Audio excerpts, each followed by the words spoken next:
Motores de corriente continua. El funcionamiento de todo motor se basa en la fuerza de Lorentz.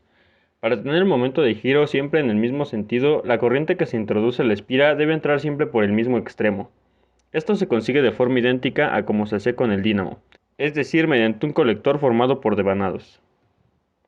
A este principio básico se aplican varias mejoras. La primera de ellas es instalar varios juegos de espiras para contar siempre con el momento máximo. De esta forma, los colectores están formados por varios devanados. A esta parte giratoria se le denomina rotor. La segunda variación es eliminar los imanes permanentes que solo se usan en motores de potencia mínima e instalar electroimanes. A esta parte fija se le denomina estator. Sabemos que el momento de giro en un instante dado viene dado por la expresión. Cuando se calcula el momento resultante durante la vuelta completa de la espira, se llega a una expresión que era de esperar. El momento es proporcional a la intensidad de corriente y al flujo magnético. Por otra parte, el hecho de que un conductor se mueva por el interior de un campo magnético provoca en él una fuerza electromotriz que, en el caso de los motores, es un voltaje que supone la corriente que se le da. Por lo tanto, se llama fuerza contraelectromotriz. Y esta viene dada por la siguiente expresión. La intensidad que consuma el motor dependerá de esta fuerza contraelectromotriz, si la resistencia del rotor es el valor de resistencia del cableado del rotor. Esta intensidad vendrá dada por la siguiente expresión. Con todo esto, ya estamos preparados para analizar los distintos tipos de motores de corriente continua.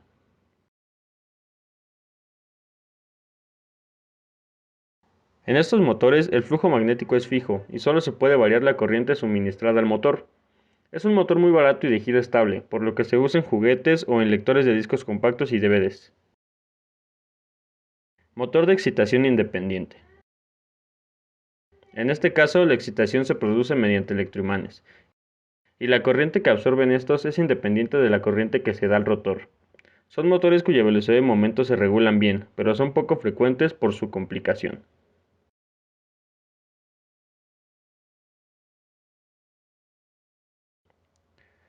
Motor shunt o de derivación.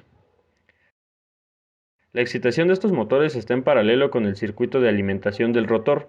Por lo tanto, cada bobinado consume una intensidad independiente, y al motor hay que suministrarle la suma de ambas. Como la corriente inductora I2 es un valor constante, el campo magnético inductor será también constante. Esto significa que podemos operar para obtener la relación entre velocidad de giro e intensidad. Esta gráfica indica que la velocidad apenas varía aunque se suministre más o menos intensidad, es decir, aunque haya alguna variación en el voltaje. Cuando se analiza la relación entre el momento y la velocidad de giro, se obtiene la llamada curva característica del motor, que para los motores en derivación tiene este aspecto.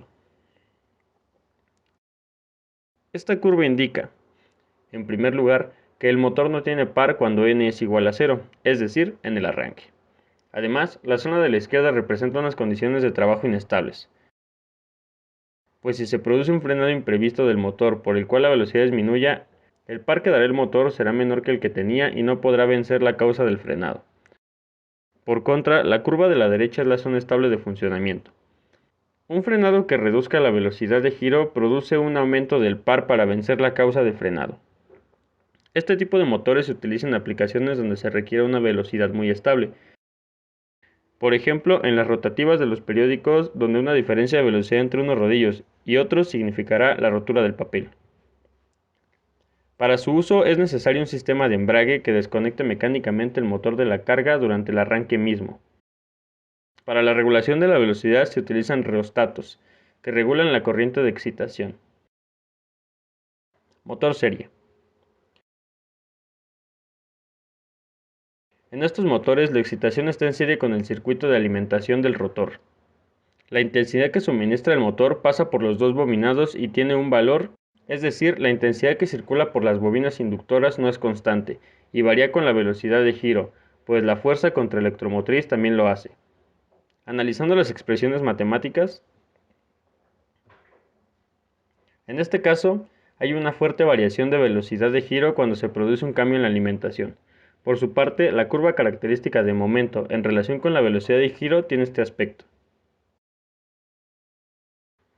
La curva muestra que este tipo de motores tiene momento en el instante de arranque.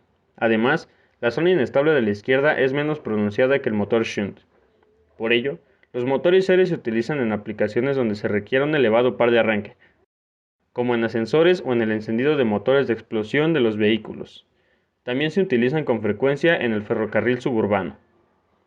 Aunque no necesitan sistema de embrague para el arranque, a veces se le instala. Para la regulación de la velocidad de giro se instala un reostato que también sirve para aumentar progresivamente la intensidad de arranque.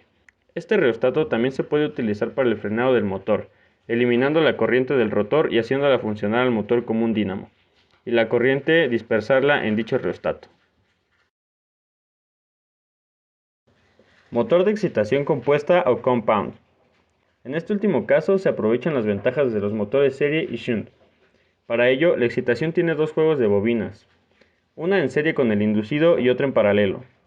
Ahora bien, la disposición de estas bobinas da lugar a dos tipos de motores, en los que predominan uno u otro efecto. Aunque la conexión eléctrica de los bobinados inductores se aprecia muy bien en los esquemas simbólicos anteriores, en realidad están enrollados sobre el mismo núcleo, que, por cierto, se denominan masas polares. Cálculo de los motores de corriente continua. Además de las expresiones que corresponden a cada tipo de motor, se debe tener en cuenta otra serie de ecuaciones importantes que son comunes a todos los motores. La potencia absorbida por el motor viene dada por... El rendimiento del motor es la relación entre la potencia útil y la potencia absorbida. Cuando no hay otros datos, la potencia útil se suele evaluar con la expresión. En realidad, esta potencia útil es el resultado de restar a la potencia absorbida todas las potencias pérdidas, que son pérdidas en los conductores del inductor, pérdidas en los conductores del inducido, denominadas, junto con las anteriores, pérdidas en el cobre, pérdidas en el hierro, por la energía perdida en los campos magnéticos y en las corrientes que aparecen en las piezas de hierro, pérdidas mecánicas por rozamientos y ventilación. Y para obtener los valores de las pérdidas se suelen hacer ensayos de funcionamiento del motor en vacío, es decir, funcionando sin arrastrar nada, con lo cual las pérdidas en el inducido son despreciables, y la potencia absorbida se gasta en pérdidas en el cobre del inductor, en el hierro y mecánicas, obteniendo así el valor de estas dos últimas, que se mantiene con el motor cargado. A continuación, realicé esta pequeña maqueta de desarmar un motor de corriente continua de los más comunes que se utilizan por lo general en juguetes, para así poder apreciar su funcionamiento.